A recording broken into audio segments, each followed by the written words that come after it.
Welcome to the Digital Marketing for Business Owners podcast with Mike Nkube. Learn about the latest in digital marketing and social media, plus tips, tutorials and techniques to help you grow your business. And now, here's your host, Mike Nkube. Thanks guys for joining me in this episode. I want to talk about social media marketing plan and why you should have one and what to include in yours. If you into sort of promoting your business with digital marketing tools, and social media is something that you've been thinking about and wanting to see how it can work effectively for your business, it's important to go in with a plan, because there are so many social media platforms and tools to use, and there's just so many ways to promote your business on social media.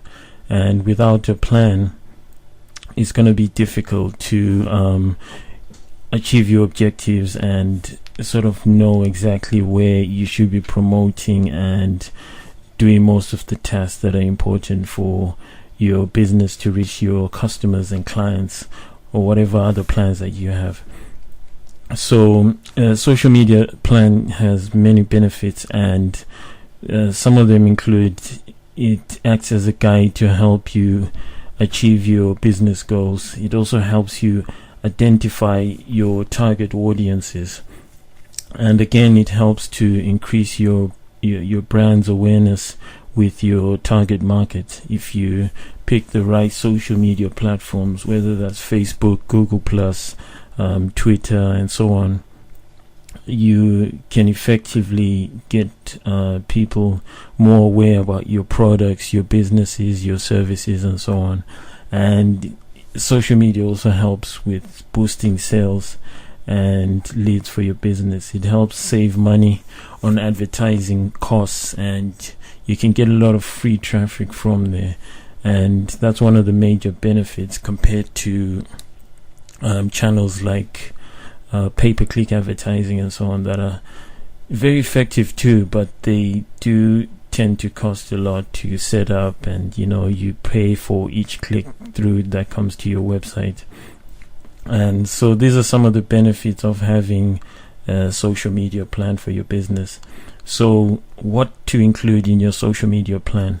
The first thing is obviously to carry out an audit or an analysis of all the social media platforms, and depending on the nature of your business and who you're targeting, your sector, industry, you should sort of consider that, because that's going to determine where which platforms you're going to set up and accounts. So if you're business to business, LinkedIn sort of one that comes to mind first of all, because it's more of a professional social media platform. And then you also have Twitter and Google+ and so on. But if you're an e-commerce site, Facebook would be normally a good one. If you're a brand that sells clothing and household items and so on, you may want to be definitely on Facebook and just grow your follower list and get a lot of people liking your content and visiting your website. So carry out an analysis into all these social media platforms and find out where your target audience is. I mean, many of these social media platforms have millions of people just waiting, to connect with you and to learn more about your business and your products and services. And I mean, Facebook has, I believe, over a billion registered users, so that's a huge audience that you would struggle to find anywhere else, and you're sure to find your audience there, and it's just about targeting precisely. And then next, you need to create your social media objectives. So what is it that you're trying to achieve with your social media plan? Where does it sit in as part of your marketing communications? Nowadays, multi-channel targeting is very important. So it's important that you're using various channels to promote your business, not just SEO, organic traffic, and not just PPC or offline methods. You need to combine all of those and see how you can reach your target audiences effectively. And people use different channels to research and purchase and so on. So the more exposure you can get for your business and your products, the better it is. So think about the objectives. What is it you really want to achieve? And that's going to inform the other details of your social media marketing plan. So another thing as well is don't have too many goals, because that's just gonna dilute your efforts. Just create about 3 or 4 main goals, whether that's to increase sales, to raise brand awareness, to increase leads, to connect with more followers, and similar objectives will definitely help your business to be more focused on social media plans. And based on those objectives, you can also pick the social media platforms that are going to help you achieve your business goals. And then having identified those objectives, you now need to look at your target audience. What is it specifically about your products and services that really interest them? Are they looking for just updates on your products? Are they looking for offers? Are they looking for updates about your brand releases, innovations, and so on? And where are they sort of searching for all that information? So knowing that will allow you to identify your target market and reach them more effectively.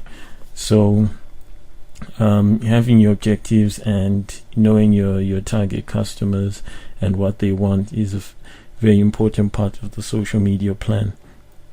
Then that allows you to create your social media strategy. Now this covers all the tactics that you need to implement to reach your target audience and connect with them.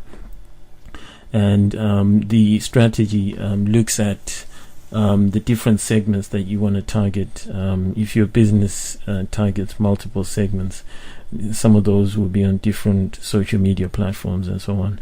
So you would include that in the social media plan, and then decide which platforms and what tactics specifically you're going to use. It may be necessary sometimes to use paid ads on Twitter or Facebook or LinkedIn to reach those audiences, and those are things that are going to be part of the strategy, and they make up the tactics that you need to implement.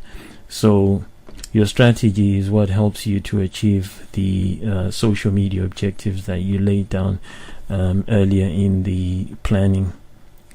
So again, your strategy looks at the various elements that bring the targeting more precisely to those audiences. So you will look at things like you go into greater depth into your products and look at the benefits and the USPs that you have, and then see which ones you want to specifically include in your communications, because it may be the case that your target audiences are only interested in 1 or 2 of the features about your business and not everything that your products or your business does. So you need to identify those, and one of the things you can do early on as part of your analysis is just to do some research. If you can carry out some surveys and find out exactly what it is that people are interested in your products, or just find out from within your own company if there's any secondary data about what really excites your customers, why do they buy from your business, and then use that as your promotional strategy on the social media plans and so on.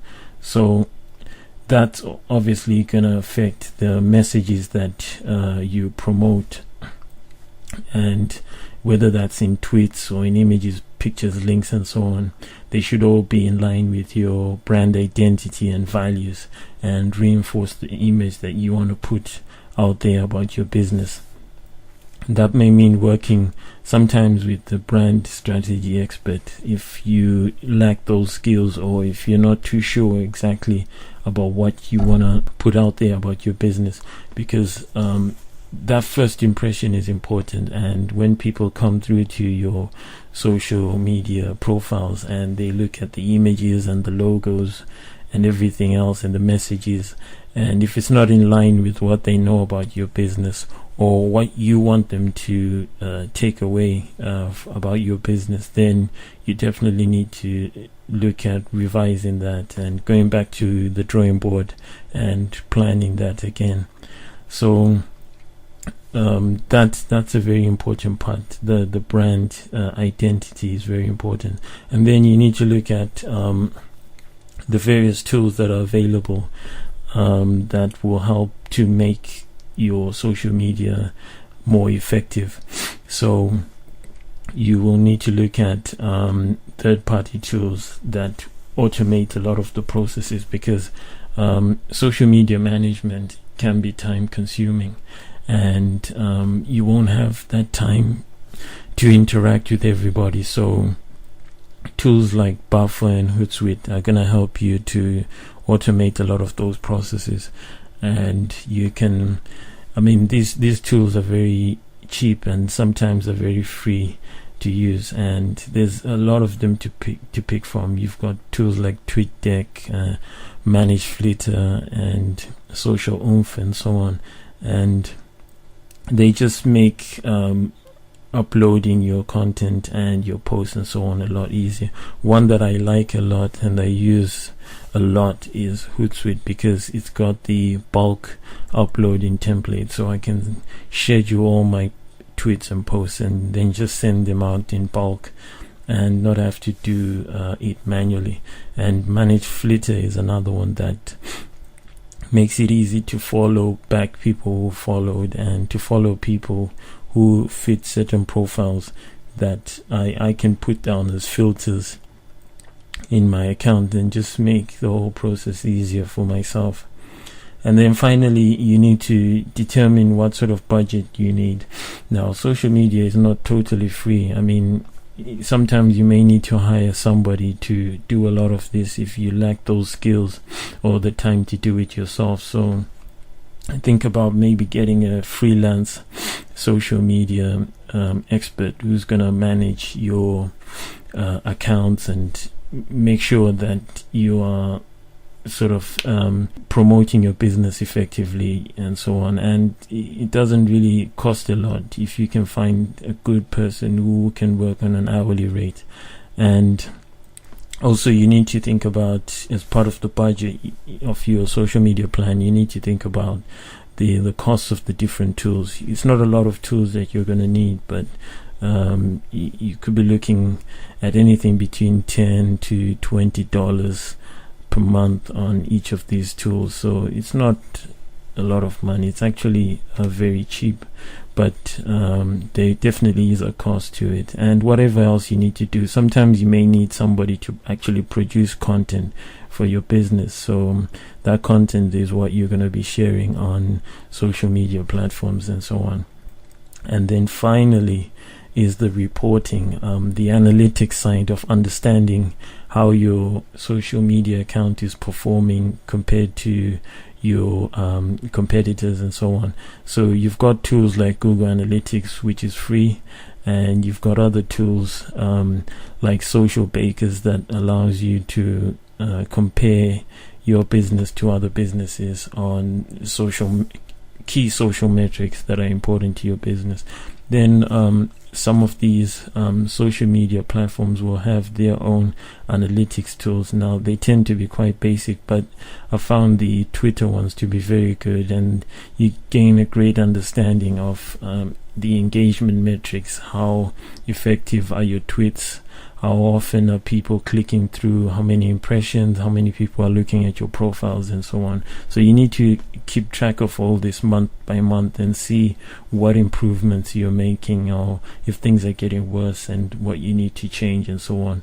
Then you go back to your social media strategy and your plan and see how you can revise that to make your accounts more effective. So that's sort of the basic side of your social media plan. It doesn't have to be too elaborate, but you should definitely have one, and keep track of everything in Excel or some kind of spreadsheet to see what progress you are making week to week and month to month. So thanks guys for listening. I hope this has been helpful, and that your social media strategy is going to be more effective when you start planning and seeing where you want to be 12 months from now, even 48 months or whatever from now. And whatever goals you have, just make sure that you've got the resources, the budgets to achieve them. You've been listening to Mike Nkube with the Digital Marketing for Business Owners podcast, helping you grow your business online.